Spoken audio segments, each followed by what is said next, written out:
Black gold की खेती से किसान बना लखपति। खेतों में लहलहाती फसल को देख दूसरे किसान भी हो रहे आकर्षित। मल्टीलेयर फार्मिंग और जैविक खेती के रूप में पहचान बनाने वाले बुंदेलखंड के सागर की युवा किसान आकाश चौरसिया के खेतों में काली हल्दी भी लहलहा रही है। वह 1 एकड़ की जगह से 5 लाख तक का मुनाफा कमा रहे हैं। इसका उपयोग एंटी कैंसर औषधि के रूप में भी किया गया है।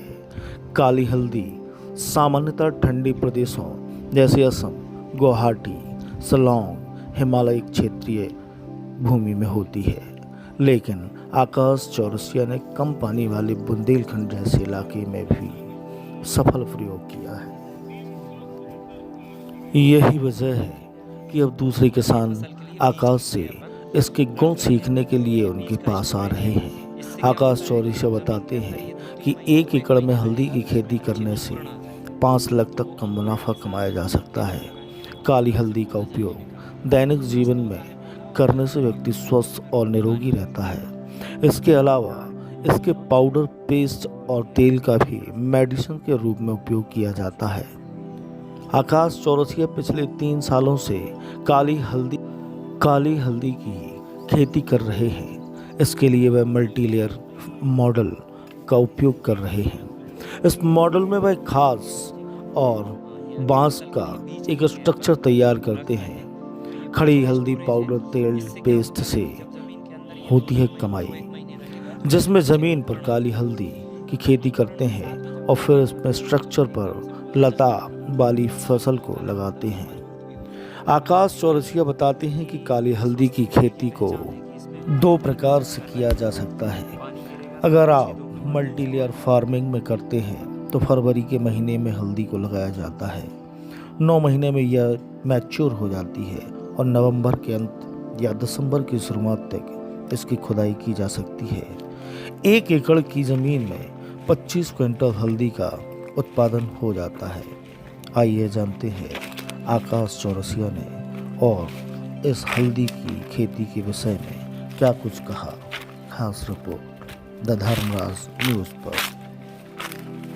तो काली हल्दी जो है काफ़ी औषधीय गुण वाली है और इसको 1 एकड़ में लगभग 200 से 250 किलो लगा के 20 से 25 कुंटल की उपज आसानी से ली जा सकती है। और मुझे लगता है बुंदेलखंड की मिट्टी जो है ना उसके लिए काफ़ी उपयुक्त है और जलवायु भी काफ़ी उपयुक्त है। इस पे हम लगातार काफ़ी समय से काम कर रहे हैं और यहाँ पर काफ़ी अच्छी उसकी उपज हो रही है और उसके हमें काफ़ी अच्छे लाभ भी मिल रहे हैं। तो अमूमन इसका जो रेट है बाज़ार में 400 से लेके 1000 रुपये किलो तक गीली हल्दी का रेट होता है, जो बीज के लिए उपयुक्त होती है या जो सामान्यतः किसके यूज़ में आने वाली होती है। और जो पाउडर होती है, जो डिहाइड्रेट करके उसे मतलब पाउडर बनाया जाता है, वो 3000 से 3500 रुपये किलो का मटेरियल होता है। तो इस तरह से उसके काफ़ी अच्छे लाभ हैं और इसे विदेशों में एक्सपोर्ट किया जाता है और इसकी काफ़ी फार्मा में और आयुर्वेद में काफ़ी बड़ी डिमांड है। तो किसान भाई अगर इस तरफ आते हैं, पीली हल्दी से बेहतर अगर काली हल्दी उगाते हैं तो वो ना केवल अपनी आय में अच्छी वृद्धि कर सकते हैं, बाकी कैंसर जैसी जो बीमारियां आज हमारे समाज में विस्तार ले रही हैं उनमें भी हम प्रतिबंध लगा सकते हैं, रोक सकते हैं उनको। इस फसल को लगभग 7 से 9 महीने लगते हैं। अगर हम पका हुआ फसल लें जिसको हम बीज के लिए उपयोग करें और जिसका हम पाउडर बनाएं तो 9 महीने की फसल है। और अगर कच्ची अगर हम खोदना चाहें तो आपको मिनिमम 7 महीने आपको इंतज़ार करना पड़ेगा। तो इसका जो सही समय लगाने का होता है, अगर किसान मल्टीलेयर खेती के अंदर ये मॉडल में फसल लगाता है तो वो फरवरी से शुरू कर सकता है इसकी खेती और इधर जाके नवंबर में उसकी फसल को निकाल सकता है। लेकिन अगर खुले खेतों में अगर हम लगाना चाहते हैं तो जुलाई का महीना इसका सबसे उपयुक्त महीना होता है और इसको दिसंबर से लेकर जनवरी फरवरी के बीच में आप फसल को निकाल सकते हैं। तो 9 महीने आप इसको करते हैं और अगर इसका और औषधीय गुण बनाना है, आपको कर्क्यूमिन अच्छा करना है और अच्छा मेडिसिन प्रॉपर्टी लानी है तो 2 साल तक खेत के अंदर छोड़िए, तो वो और भी ज़्यादा औषधीय गुण उसके अंदर हो जाते हैं।